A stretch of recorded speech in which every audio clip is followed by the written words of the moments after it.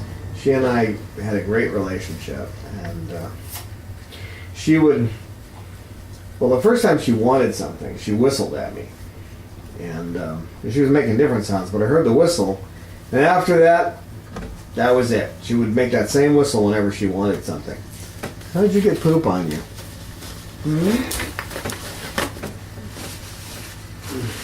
Here, now it's on your head. Must have been on your feet. I don't know how you did that. There you go. Is it on your feet? Must be on your feet, and then I got it on your... Yeah, it is. Okay. Well, you stepped in some up there, I guess. Let me clean your foot. Let me clean your foot. Yes, with you can't close the foot, can you? There you go. Okay, well, I guess I need to try to wipe up some of that. Try anyway. So she would whistle, and I'd come over and I'd go to give her something, and she'd go, way to go, if she wanted it. If it was something she didn't want, she'd go. And she was quite clear what she liked and didn't like. And then when you were walking away, she'd go, that's a good boy. And if the birds were doing something or were acting weird or whatever, she would go, good grief. And actually, we do have that. If you listen to the very end, you'll hear a section, the section at the very end of our videos. You'll hear her say "good grief" because it's in there. If I could actually bring out my phone, I could play it. I'll see if I can paste that in there. But she was what a character, and she had such a nice attitude. But she basically ran the place. She just got old. I mean, she was old. We didn't know exactly how old she was, but the necropsy showed her to be advanced age. And sometimes that's the only way you can tell. You gonna get on my head? Okay. And the sad part is it took about 3 weeks for her to fully fail. Several trips to the vet and, all kinds of care, but it just didn't work. She just kept getting weaker and weaker and weaker until she finally died in my arms.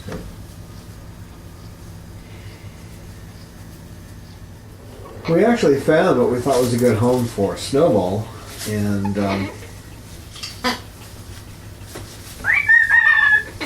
he went over there, and he was there about a month, and then the lady said that it was just too much responsibility. And he used to be tough to get off of a cage or move him. He would just clamp down. You couldn't get his feet off of something. He does that once in a while now, but most of the time he comes right over. ABA works wonders, applied behavior analysis. But and he's a wonderful bird. He's the one that Chloe and Snowball were a number for 5 years. So she can't have babies, and I saw no reason not to allow them to mate, especially since Chloe was insistent on it, was losing weight and sitting on the bottom of the cage, and it was horrible. So anyway, he went over there for about a month, and then she said she couldn't take it. It was just she couldn't take all the responsibility. So I took him back, and then 3 weeks later, right around Halloween, or just before Halloween, she said I can't live without him. So she took him again, and then she brought him back again. I mean, I'm glad to have him around. He's a great bird, but they are a huge responsibility. And you think you can handle it, and then you just realize there's just so much that you need to do. Like this little one right here. I mean, she's got brain damage from the lead that she actually ingested. So you don't see too much mental toxicity in these guys. What are you doing hiding over there, Peach? Oh, you playing? Okay. She gets a piece of wood and she gets up against there and against the couch and chews that wood, don't you, baby? Don't you, Peaches, beautiful girl? That's a beautiful girl. I don't think she likes these videos too much because she doesn't get as much attention as she generally does. Uh-oh, easy, it's okay. It's okay. It's alright. So, I call them boomerang birds. I should call them Aussie birds because you send them out and they come right back. A double yellow-headed Amazon named Marley, who found a good home, and we were a little nervous about it because the person who took Marley, the woman who took Marley, didn't own her own home.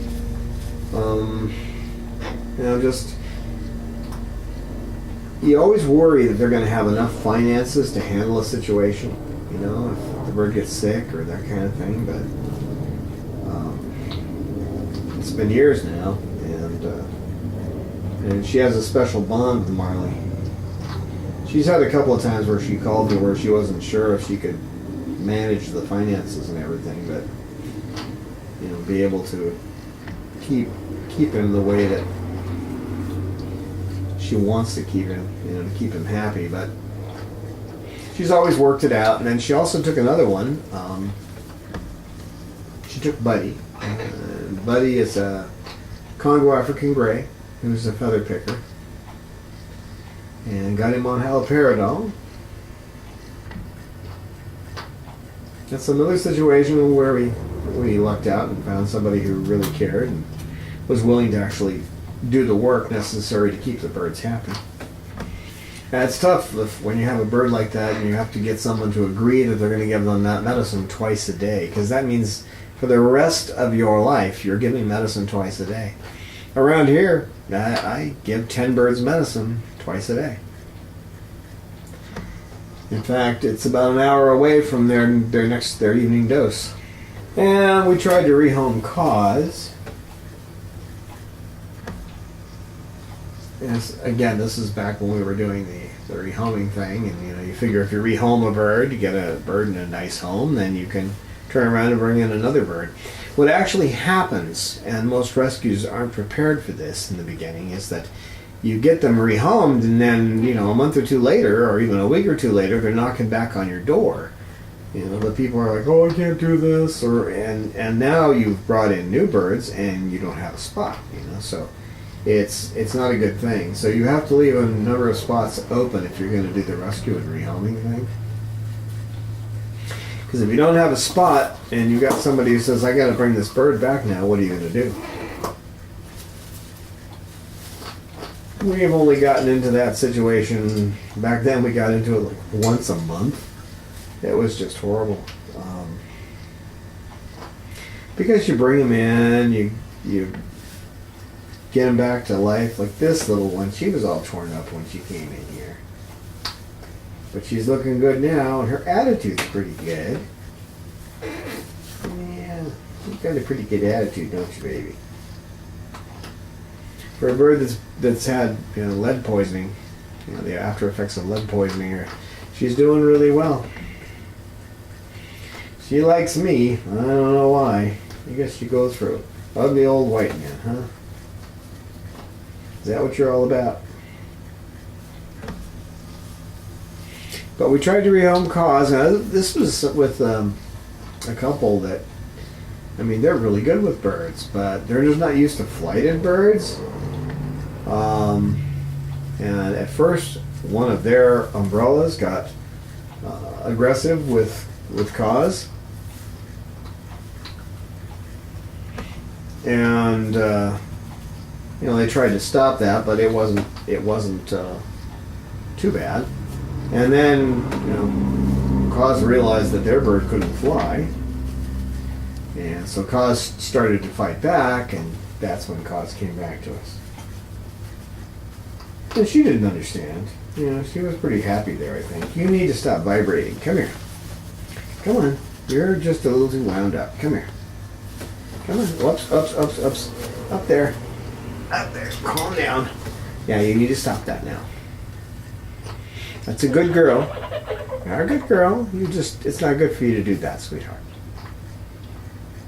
There's no way to get that need fulfilled here. So it took Cause a while to figure out, the rejection thing. They don't do rejection terribly well.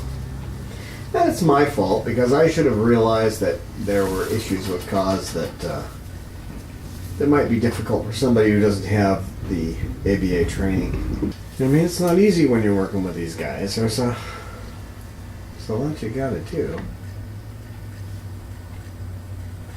We got a call on an umbrella. Reagan, and went over and saw her, and went with one of the other board members, and they saw her, and we found a tentative home that didn't work out, and then we found another home with a couple of people that were going to care for her, and that lasted a few months, and then that bird went off with one of their parents, and it's out in Arizona somewhere now. Doing fine from what we hear, but that's, again, it's just one of those where you never know once they're out of your care. And we had a couple of umbrellas, Caesar and Sippy, and they ended up being adopted. And at first they were in fostering. This is another thing. If you let somebody foster and they have a couple of birds, they'll often want to take them. So I think a lot of rescues do the you cannot adopt the first bird that you foster. And that's one of the reasons, is because sometimes people don't really want to foster. What they want to do is to get a bird. And they figure if they foster it, they can get it away from you pretty cheap. I don't know. I think that's part of the logic, but this guy was serious. He really loved them, and and he paid the adoption fee. And as far as I know, they're still happy. And I say as far as I know because there's just no way that people are going to stay in contact with you. I've had a couple who did for a while. There was an older gentleman who had died, and friends of mine, through my computer business actually, it was a cockatoo, and they asked if I could take it. And of course, it's every time you bring in a bird, you have to run it through the $300 test, check to see if it has any disease and all that, and he lasted. Jose, actually. His name was Jose. And he lasted about 6 months, but he got some kind of a lung infection, and the vet looked at him. We got him on Baytril, and kept him on Baytril for 21 days. That's a long time. And he looked okay. Took him, when the Baytril sequence was done, we were done with that protocol. 3 days later, he just died. So, cute little guy. Very friendly. It's amazing how quickly you get attached. You find yourself crying over a bird that's been with you for just a few months, because you got to know their personality, and they got to care about you, and you got to care about them. And right, little girl? Yeah, it's funny how that works out. This one today, I noticed that when I had went to take her out of her cage this morning, out of her sleeping cage, to go to her regular cage and have breakfast, and I accidentally bumped her head against the top of the cage door. And I said, "I'm sorry." I petted her a little on the head. I said, "I'm sorry I bumped her head." And she started vibrating a little bit. And I'm like, whoa, she hasn't been here that long that she would be that attached. And as you can see, I pretty much pet her just on the head.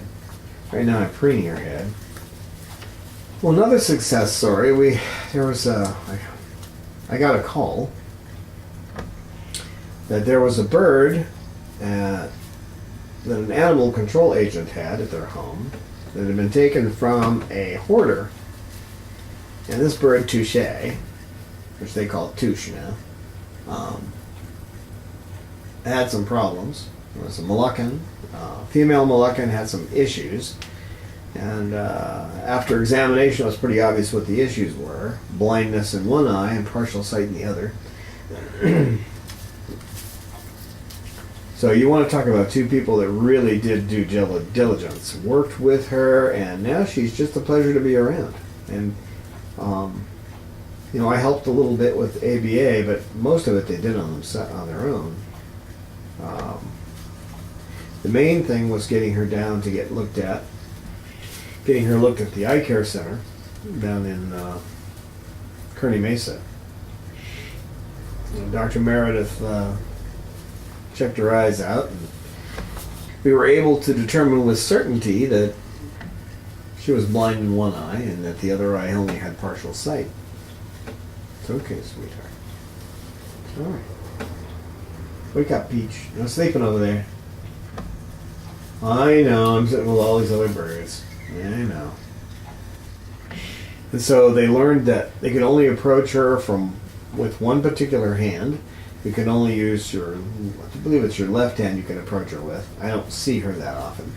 I do occasionally take her down for them, since they both work during the day. I take her down to the eye care center to have her eyes checked out. But you talk about working with a bird and figuring out all the angles, and just what a pleasure that bird is. They did a great job. Yeah, and did a great job with Touche. And they have another one Lola, they've done tremendous work with as well. I mean, this is a bird that was traumatized. The last person who had Lola committed suicide right in front of her with a shotgun. Fun, huh? These birds, they can't handle a lot of stress, and that's pretty stressful. But they've done great. They've done great with both those birds. Lola was before this, wasn't associated with the sanctuary, but I bring her up just to point out that these guys can really work with birds that have severe needs. So.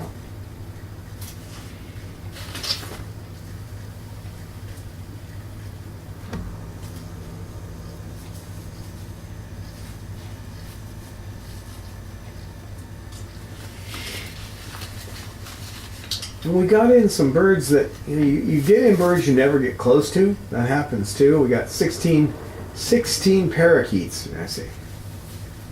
We got 16 budgerigars in one time, and one person ended up taking them, and one foster parent, and finding homes for all of them. That's a large project to do, but. You find a good foster person, you want to keep them. We had luck a few times, but keeping foster parents around that really are willing to take things on is a tough one. But you do get birds like that. We got 3 Myers parrots in the same kind of way. If we didn't take them in, they were from hoarders. So if we didn't take them in, we didn't know what was going to happen to them, so we took them in.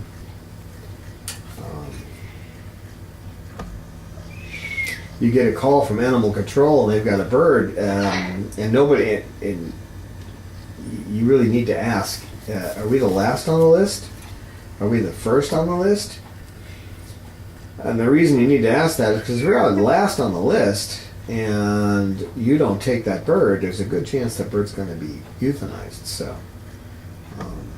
we took in a few that way and then found homes for them. One of our board members had taken in a rescue, and it had lost a wing.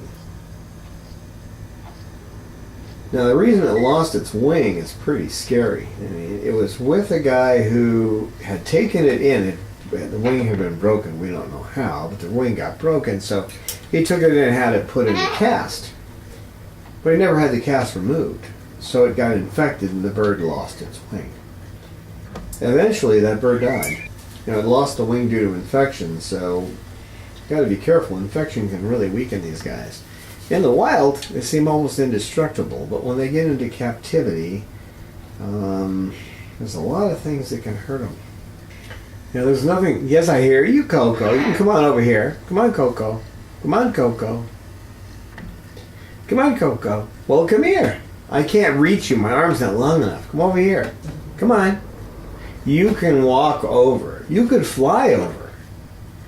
No, you don't believe in flight. This one can fly, but she doesn't believe it. And she only does it when she gets scared. Come on over here. Come on. Come on, Coco. So you're looking to where you can walk. Yes, you can climb down and walk over, but why don't you just fly over? Come on. Come on, Coco. Come on. This is what happens when you don't have a baby bird that you don't teach the baby bird to fly when they get their feathers in. Then they don't realize they can fly. Come on, Coco. She's a good flyer. She's got all of her feathers in. Come on, Coco. Baby girl, come on over here. No, you won't now. See, that's what she does. She turns away from me if I don't do what she asked. She asked me to get up. I'm surrounded by birds. Right, Coco?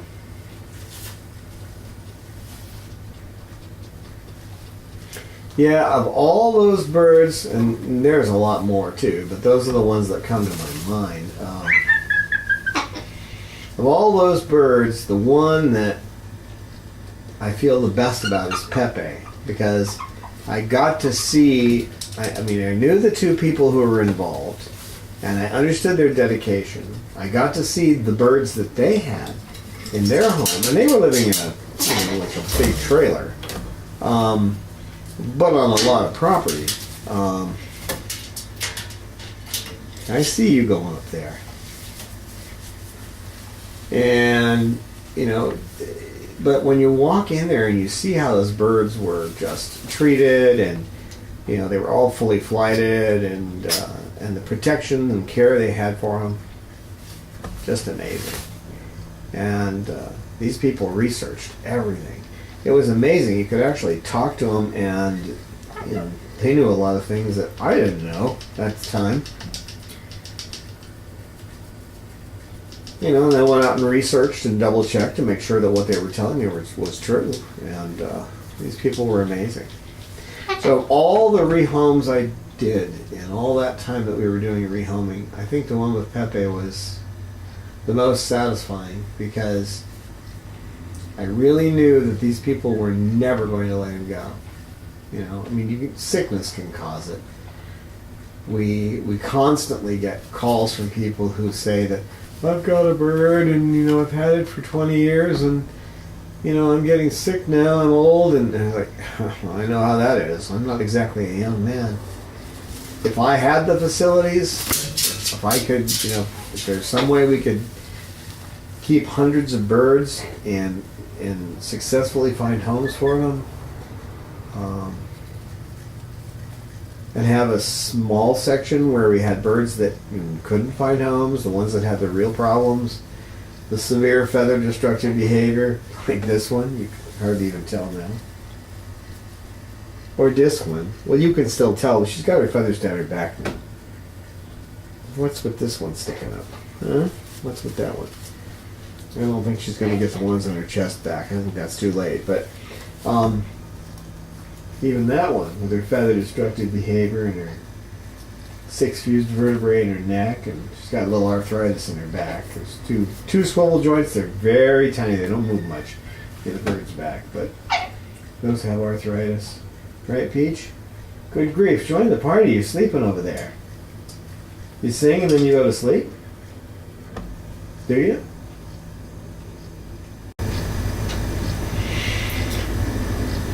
When you find a home like that, it's worth it, but there's a lot of heartbreak in between. A lot of people knocking on your door saying that, I'll give you one last example of dealing with people, right? I had a lady who wanted to adopt an umbrella cockatoo, what she was looking at. We hadn't got to the point where it was face-to-face yet. This was over the phone. And I said, well, we're going to have to take our classes. It's going to take you you got to come for a couple of 2-hour classes, and we're going to teach you some basics. And she said, well, I had an African gray for 8 years. And I said, well, that doesn't mean that you know how to deal with a bird. Just having one doesn't prove anything. And got me, cause. And she said, well, I had one for 8 years. I said, well, I've had a car or a vehicle since I was 18 years old. That doesn't make me a car mechanic. And she hung up on me.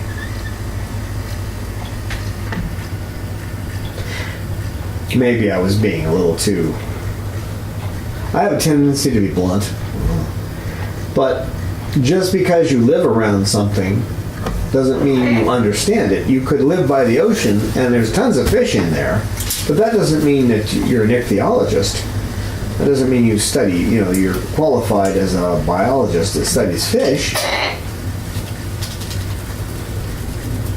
And I know that I'm always learning. It's something that there will, with these guys, I'll be learning for the rest of my life.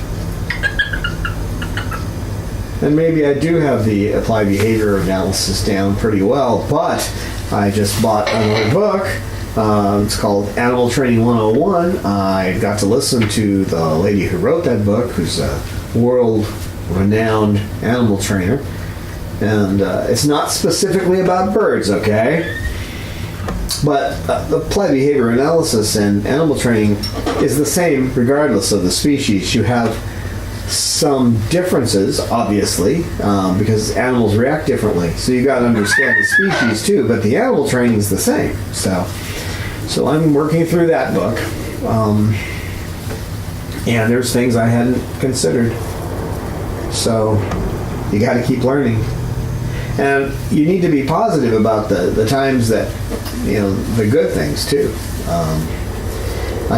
One of the best memories I have of a rescuer is I was up in Temecula, which isn't too far from here, and it was a Petco rescue day, and there were some dog rescues there, but one of the dog rescuers was also a parrot rescue. And if you've ever seen that scene in Jaws, you've seen the movie Jaws where they're showing all the different scars, and I showed her a scar that I had on my arm, the one that Pepe did on my arm, and then she showed me the split down the front of her chin, and it was from the top of her lip all the way to the base of her chin, this big long line. It was just a scar. And she looks at me and she goes, super glue. I said, really? She goes, yeah, super glue works great. She says, they make something that's specifically for skin, but super glue works fine without it. And very good, salamander. That's a lot of feathers and dust in the air. Thank you. Hi, Lorelei. Good, salamander. Good boy. Good boy. And she told me that bird, the Moluccan that did that to her, had a history of biting people. She'd been sick, and she was sitting in a comfortable, one of those big old comfortable lounge chairs. That's kind of like the chair that gave me my hernia. Well, actually, I gave myself the hernia by lifting it up into the dumpster. But anyway, she said she was sitting in that. She was sick. She had the flu really bad. And she fell asleep. You know how you do when you pass out when you're sick. And when she woke up, she felt, there was blood running down her face, and this bird had split her lip. So she got up, wandered over and put the super glue on it. And like she said, you never tell a doctor how you managed to do that. She said, I've never even had to go to the doctor on that. The super glue works fine. But that's the bird that she trusts the most now. She worked with it, and developed a relationship. And now she trusts it 100%. And I want to make a couple of notes, too. Now, I'm not bringing Bob into these right now.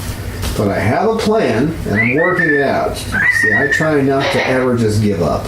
And even though he's sick, because of his cloacal prolapse and his attitude's not good, what I've been doing is getting him in here with a small amount of birds, and if he starts acting up, like he's going to attack a bird, or if I have to get up and deal with an issue, I throw this over him.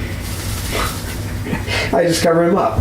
And then I go do what I need to do. Or if he's having a moment, I just keep peeking in there until he finally calms down, let him back out again. If it's to go and deal with a bird, in other words, if I have to get up and deal with something, he might attack somebody here, so I cover him so he won't do that. Also, when I bring him in, I'll bring him in, cover him up, and then bring in Chloe, because usually he's in the same room with Chloe. That's usually Chloe, Snowball, Cecil, and Peaches and Sugar in here at the same time, so it's working. Okay, it's a workaround, and it's working. So I'm also got him going back into his big cage in the living room for part of the day. But as soon as he starts that high, we're talking, I've clocked it at 135 decibels. It's loud. He starts doing that, he'll start going and then he'll go It's like a machine gun going off. Then I put him back in the back room. So I'm alternating him between those two cages. He's a smart guy, but he has not figured out it's his vocalizations that are causing him to be, to go into a different cage. He hasn't figured that out.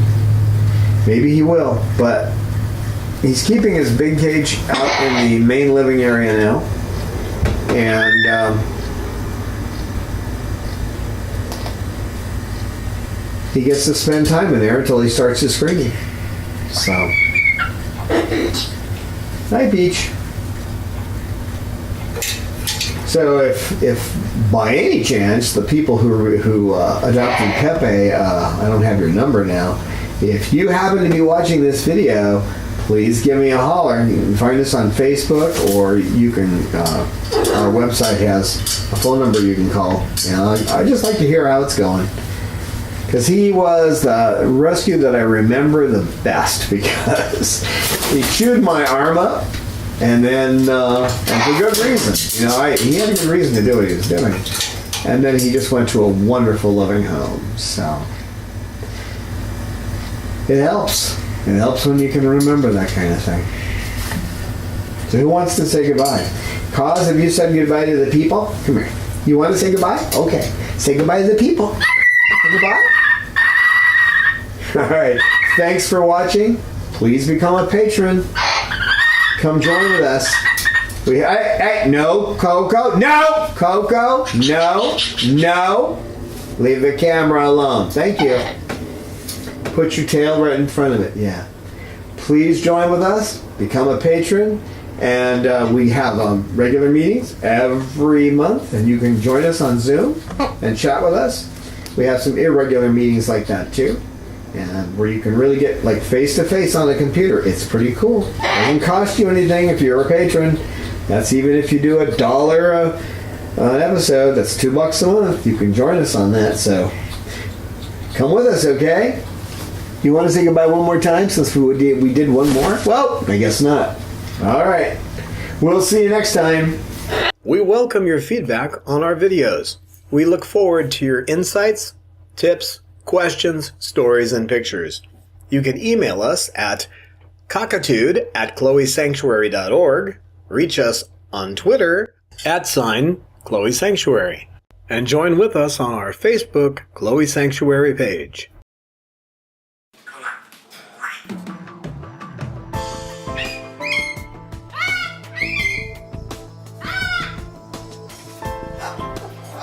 Science knowledge only adds to the excitement, the mystery, and the awe of a flower.